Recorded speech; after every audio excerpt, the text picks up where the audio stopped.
बिस्मिल्लाहिर्रहमानिर्रहीम।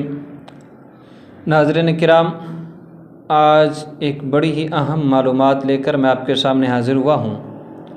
मसला इम्कान ख़ता या ख़ता इज्तिहादी सय्यदा कायनात मखदूम कायनात के लिए जो इशू चला हुआ इमाम जलाली का, ये सारा जो माहौल बना और इमाम जलाली के ख़िलाफ़ जितना प्रोपेगेंडा हुआ और जितने आपके ख़िलाफ़ प्रोग्राम्स हुए और जिन जिन उलमाए किराम ने आपके ख़िलाफ़ जो है वो अपनी ज़ुबानों को हरकत दी, ये सब कहाँ प्लानिंग हुई, कैसे हुई, किस अंदाज़ में और इस बड़े लेवल पर जो एक प्रोपेगेंडा किया गया, एक शोर बर्पा किया गया, इसके पीछे वजह क्या थी?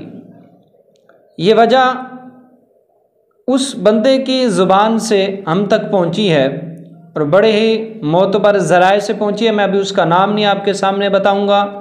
अगर किसी को इस पर प्रूफ चाहिए तो हम प्रूफ मुहैया करेंगे और अथेंटिक करेंगे और इंशाअल्लाह वो बंदा भी उसका इकरार करेगा। मैं आपको उसकी एक छोटी सी वॉइस भी सुनाऊंगा कि वो क्या कह रहा है इस सिलसिले के अंदर, उसने क्या बात की है, लेकिन मैं मुख्तसर सुनाऊंगा और आवाज़ तब्दील करके, ताकि जो है वो उस बंदे के ऊपर भी किसी तरह का कोई आंच ना आए। अब ये जो सारा माहौल हुआ, इसके पीछे सारी डॉलर्स की गेम थी, पाउंड की गेम थी। बरतानिया के अंदर बैठकर, यूके में बैठकर ये सारी गेम खेली गई और वो लोग पहले से तैयार थे इमाम जलाली के ख़िलाफ़ कि किसी तरह से इस बंदे की ज़ुबान बंद कराई जाए, किसी तरह से इसके प्रोग्राम्स को कम किया जाए, इसकी आवाज़ को दबाया जाए। अब उसके लिए उन्होंने पैसा वाफिर मिक़दार में तैयार कर रखा था।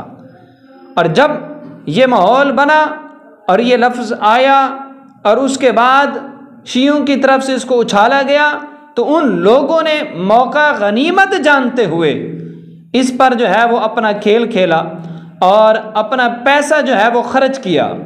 अब मैं आपको ये वॉइस सुनाता हूँ, अब वॉइस सुने ज़रा। अच्छे तरीके से बाहमी तरीके से हल हो जाता 3-4 साल पहले, तो बहुत ज़्यादा लोग महरूम रह जाते। अब इशारा काफ़ी है, महरूम किस चीज़ से रह जाते? जिस चीज़ के लिए ये सारा मामला तोड़ दिया गया, इसको और आगे बढ़ाया गया। और ये ना समझें कि जलाली साहब को हम किसी तरीके से रिलीफ दे रहे हैं और दूसरी तरफ जो लोग हैं जिन्होंने तूल दी इस बात को और आगे बढ़ा चढ़ा के ना कि इसको हल करने की, ना खत्म करने की कोशिश की, बैठ के बैठ के मामला तय पा जाता। लेकिन अगर ये हल हो जाता तो बहुत सारे लोग महरूम रह जाते।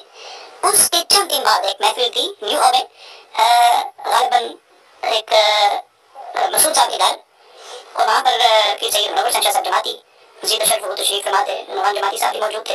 तो महफिल के बाद हम किचन में बैठे, तो वहाँ पर उन्होंने मुझे कहा कि जी इस पूरे मसले में बहुत ज़्यादा पैसा चला है, बहुत ज़्यादा, मुझे कहने लगे सोच से भी ज़्यादा पैसा चला है इस पूरी गेम में। तो सच्ची बात करनी पड़ती है। जो रिएक्शन आया ना, उसके अंदाज से ये पता चलता है कि मौका की तलाश में थे कि किसी तरह इस शख्स को जो है वो थले लगाया जाए। मैं जलाली साहब की बात नहीं कर रहा, मेरा ये जो अंदाज है ना, इससे पता चलता है कि लोग ये चाह रहे थे कि इसको ऐसी जगह पर खड़ा किया जाए जहाँ से ये वापस भी ना आ सके और अड़तर शुरू हो जाए, हमें मौका मिले हम इसको थले लगा दें और फिर जो है क्या हो कि इसको रोका जाए। क्योंकि जैसा शायद इत्तेफाक करे शायद ना करे, मुझे तो ये लगता है कि खुद काम हो नहीं रहा था और शागिर्द जो है वो आगे निकल जाए काम में, तो मुझे तो वो वाला मसला लगता है। आप बेहतर समझते हैं, आप शायद मेरी राय से इख्तिलाफ करें, लेकिन क्योंकि वो रिएक्शन में रावलपिंडी की तरफ नहीं देखा। अगर तो होता ना मसला सिर्फ वो जिसका दावा है, अगर कहते था से मोहब्बत का, तो फिर तो रावलपिंडी पर भी रिएक्शन होता ना। रियाज शाह साहब ने जो बात की वो छोटी बात तो नहीं है ना, तो वो जो लैला मजनू वाली वो बात उन्होंने की है, तो वो छोटी मोटी बात है, तो उस तरफ तो बिल्कुल खामोशी है ना।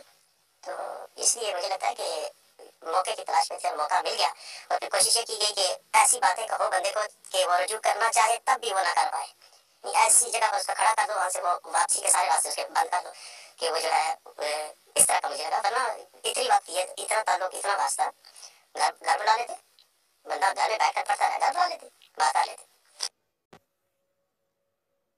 जी जनाब साहब, घर बुलाने की बात करते हैं। मैं कहता हूँ कि शागिर्द की जगह शागिर्द होती है, कभी भी वो अपने उस्ताद खाने या उस्ताद के घर से किसी फर्द के सामने वो बात करने के लिए तैयार नहीं होता। चले जाते वहाँ पर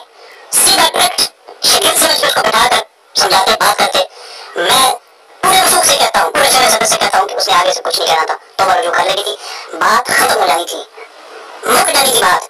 लेकिन मुकाने के लिए तैयार कोई भी नहीं था, क्योंकि ये एक नया रुपयों का ऐप नहीं था, डॉलरों का, पाउंडों का, रुपयों का ऐप नहीं खोल रहा था, और दूर दूर तक रोशनी नजर आ रही थी, पाउंडों की, नोटों की, बाहर बारिश। तो ऐसे होते फिर क्या एक नया वेंचर, एक नया इंडस्ट्री खुल रही है, तो कौन उसको टुकराएगा? ये आपने आवाज़ सुनी है। अब ये बंदा वाज़े तौर पर कह रहा है कि ये बड़ी गेम है और ये पैसों के लिए हुआ। अगर ये ना होता तो फिर कई लोग महरूम रह जाते डॉलरों से, पौंड्स से। और कितना हुआ? वो कहता है कि बेतहाशा पैसा इस्तेमाल किया गया। तो जितने भी ये बोल रहे थे, वो इरफान शाह हो या दूसरे हों, सबको डॉलर्स और पौंड्स में ख़रीदा गया है। ये ज़र खरीद थे सारे, इन्होंने अपने ईमान डॉलर्स और पौंड्स पर बेचे हैं, उस पर सेल किए हैं। अच्छा, ये भी आपको बता दूं, ये बंदे जिसकी मैंने आपको वॉइस सुनाई है, ये बंदा किबला डॉक्टर साहब का कोई हिमायती नहीं है, बल्कि मुखालिफ है। ये मुखालिफ है, अपने उसी एक ही वॉइस के अंदर ये बात कर रहा है कि मैं इस मसले में उनका मुखालिफ हूँ, लेकिन ये सारी जो गेम खेली गई, जो लोगों ने बोला, ये सारे डॉलर्स और पौंड्स के पीछे बोला है। तो इसलिए इन सब ने डॉलर्स पर अपने ईमानों को बेचा है, दीन को बेचा है, गैरत और हमीयत को बेचा। सैयद कायनात का के नाम और उसका लेबल लगाकर डॉलर्स और पौंड्स कमाए इन्होंने।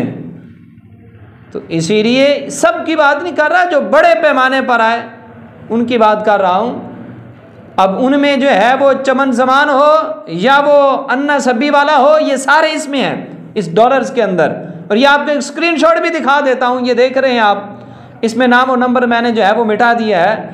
अब ये वाज़े तौर पर कह रहे हैं कि अगर ये मामला ना होता और इस तरह से इसको ना उछाला जाता, डॉलर्स पौंड्स ना इस पर खर्च किए जाते, तो ये चबल जमान कभी भी यूके नहीं आ सकता था। और वाज़े तौर पर उसमें आप देख रहे हैं, वो कह रहा है कि अगर इमाम जलाली की तंजीम यूके में कोई होती और वो वहाँ पर कि अपना मौसर अंदाज में प्लेटफार्म बनाकर काम कर रहे होते, तो वहाँ के लोग जो यहाँ आकर प्रोपेगेंडा कर रहे थे, उन्हें भी हिम्मत और जुर्रत हरगिज़ ना होती। तो अब तो कई लोगों की आंखें खुल जानी चाहिए ना कि ये जितना भी प्रोपेगेंडा किया गया, किस लिए किया गया और किसने किया, क्यों किया, किन की हिमा पर किया है।